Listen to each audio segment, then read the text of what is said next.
कई बार इंसान समय और हालात के साथ हार जाता है और वो समझता है कि इसके अलावा मेरे पास कोई चारा नहीं। जैसे मैंने कुछ ही दिन पहले अपने एक मित्र से बात की तो वो बोले कि कई बार ऐसा लगता है कि मैं सब कुछ छोड़ छाड़ कर सुसाइड कर लूं। मैंने उनकी बातों को सुना, गहराइयों से सोचा और उनकी मनोदशा देखकर मैंने एक व्यक्ति का उनको उदाहरण दिया। बहुत टैलेंटेड, बहुत समझदार, ज्ञान की किसी प्रकार की कमी नहीं, अच्छे ओहदों पे काम किया हुआ व्यक्ति, लेकिन वक्त और हालात और परिवार की समस्याओं के कारण उस आदमी ने अपने परिवार के लिए अपने पद, पदवी और मान सम्मान की बिना परवाह किए अपनी मां की सेवा में लग गया।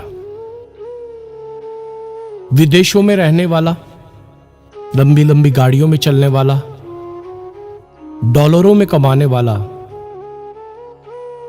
ना इधर देखा ना उधर देखा, सिर्फ अपनी मां को देखा और एक दशक से ऊपर अपनी बीमार मां की सेवा में लगा रहा। मैंने जब उनको यह बात बताई तो मेरे उस दोस्त ने उस व्यक्ति से भी बात की और अपने हालात बताए। तो जो व्यक्ति अपनी मां के लिए सब कुछ छोड़ छाड़ के उनकी सेवा में लगा रहा, उसने कहा कि घबराने से कुछ नहीं होता। वक्त और हालात आपको आपकी चीजों में ढाल देते हैं। लाखों कमाने वाले खुशी खुशी चंद रुपए में अपना जीवन चलाना शुरू कर देते हैं। जीवन में समस्याएं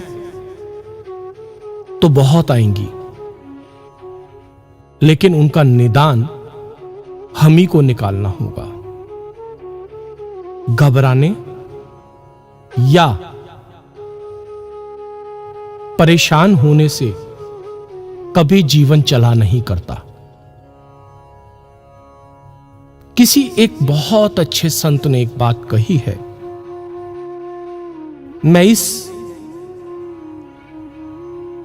अपने संदेश के माध्यम से मैं उनको यह बताना चाहता हूं कि उस बात को जीवन में वो हमेशा याद रखें और जो इस ऑडियो को सुन रहे हैं वो भी इस चीज को याद रखें कि उस दुर्लभ संत ने एक बात बोली, अगर जीवन में कोई परेशानी है और उसका कोई हल है तो क्यों परेशान होना, और अगर जीवन में कोई परेशानी है और उसका कोई भी हल नहीं है तो क्यों परेशान होना।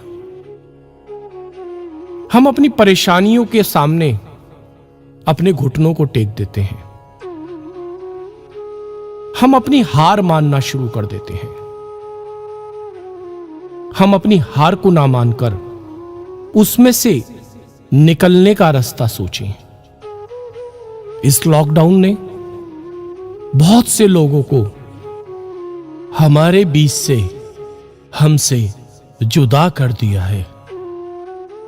ये लॉकडाउन लोगों को हताश करने पर मजबूर कर रहा है, लेकिन मैं उन सभी भाइयों को, बहनों को कहना चाहता हूं, चंद दिन की बात है, रास्ता जरूर निकलेगा।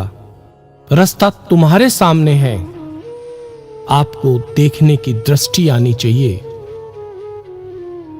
घबराहट और हताश होने से कभी कुछ नहीं होता। और जो लोग सुसाइड की बात करते हैं, कृपया वो 2 मिनट के लिए अपनी आंखें बंद करके अपने से जुड़े उन 10 लोगों को, 20 लोगों को, 100 लोगों को देख लें कि हमारे जाने के बाद इनका क्या होगा। हताश ना हो, परेशान ना हो, अपना रास्ता ढूंढें और चलते रहें। धन्यवाद।